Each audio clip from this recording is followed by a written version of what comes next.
I think it's interesting then, like from both like a man's perspective and also from a woman's perspective, that we've kind of identified that it's the woman who gets dissatisfied. Well, is more likely to get dissatisfied out the two genders. So I guess like, what does it speak to then, to like ignoring like red flags in the beginning? Like, are we like caught up in the moment when we're, measuring, the true character of someone, or do we think that, we can change them? We got this lady here. Sorry, I had the mic before you asked that question, but this can tie, what I have to say can tie into that. Okay. I agree with what the lady over there was saying. I think women get dissatisfied more is because they fall in love with potential, whereas a man falls in love with who you are at that present moment.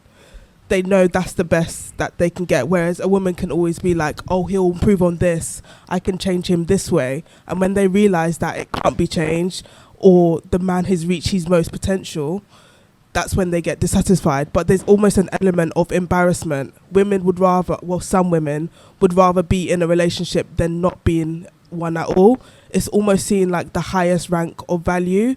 That's why you hear some women saying, at least I have a man, at least I have a husband, where's your husband?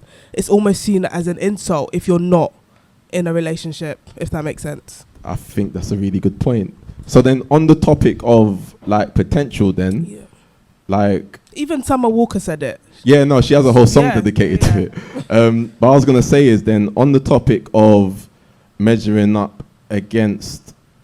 someone up against the potential that you kind of project upon them, is it then the guy's fault when they don't live up to it if they've never shown that they're capable of fulfilling that in the first place? Absolutely not. Like the lady was saying, she was like, women have to take accountability as well. You knew exactly, well, most of the time a lot of guys can change, but you saw the red flags and you carried on. Someone has to take the blame for that.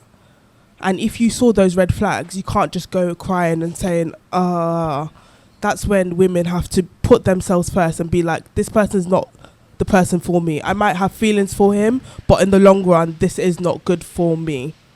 Got you. Thank you.